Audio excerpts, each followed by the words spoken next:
Hello folks, welcome to this video on connectedpapers.com, the powerful tool for exploring and understanding academic fields.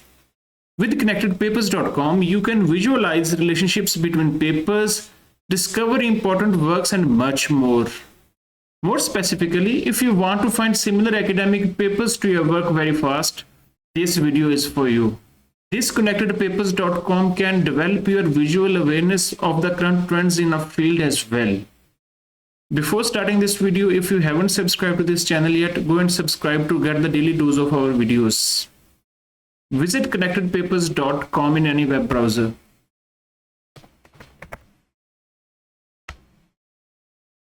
So this is the main interface of the website. You can read about this website by scrolling down. You can create an account by clicking here. By the way, if you don't create an account, you will only be able to use 2 graphs that will show the connected papers. But if you sign up with your email, it will give you 5 free graphs. You can sign up by giving your email, or you can directly sign up with your Gmail account. So now you see, I have 5 free graphs.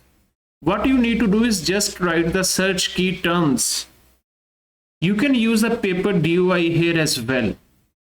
For now, I'm going to write our search query. I'm going to write online hate. So there are many research papers available relevant to this search query. Among all the available options, make sure you choose the most relevant article to your research. Or in other words, select a specific paper that is the best fit to your research. Let's take the example of this paper. So you will see this interface. This graph will show you all the similar papers relevant to what you have selected in the search result. Look at the different nodes available in this graph. The size of these nodes, the size of these circles is determined by how many times the works have been cited. For example, this paper has been cited more than this paper, let's say, or this paper. It will determine by how big the circle is. In other words, if you want a highly cited material, click on the bigger circles in the beautiful graph. You will notice that some papers are nested closer than some other papers, right? So this is because more similar papers are closer to each other and have stronger connecting lines. These are the lines between these nodes. So these are more closer papers to each other than these are. In other words, papers are arranged according to their similarity. That means that even papers that do not directly cite each other can be strongly connected and very closely positioned. Please be noted that connected papers is not a citation tree. So how this similarity has been determined? The similarity metric is based on the concepts of co-citation and bibliographic coupling. According to this measure, 2 papers that have highly overlapping citations and references are presumed to have a higher chance of treating a related subject matter. The algorithm then builds a force-directed graph to distribute the papers in a way that visually clusters similar papers together and pushes less similar papers away from each other. Upon node selection, we highlight the shortest path from each node to the origin paper in similarity space.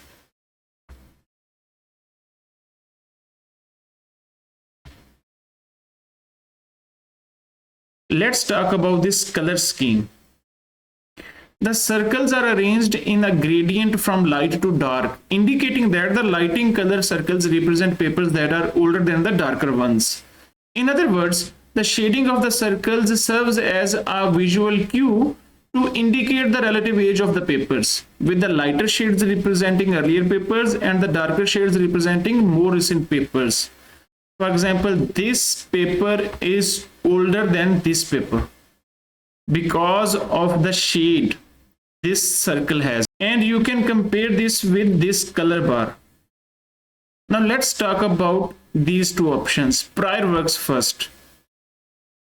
If you hit at prior works, the articles that were commonly cited by the articles in this graph. So these were the articles that were commonly cited by the articles available in this graph. In other words, these were the papers which were cited by the papers available in this graph, right?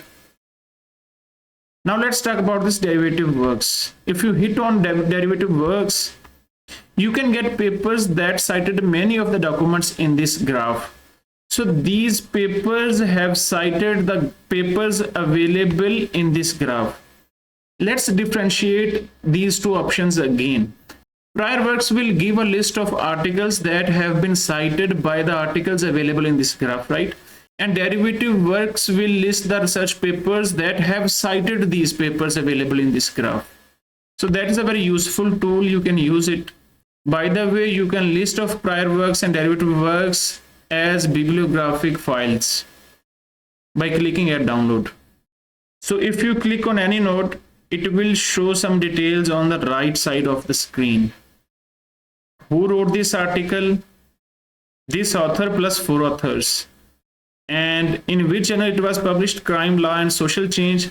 This article got 31 citations. You can open as PDF or Semantic Scholar URL, or you can get the DOI number and Google Scholar as well. Similarly, if you go to left side, if you hit on any paper, you can read the summaries of those papers here as well. So by this way, you can find the relevant articles to your work easily and efficiently. If you like this video, hit like and please subscribe to this channel before this video ends. Thank you very much for watching this.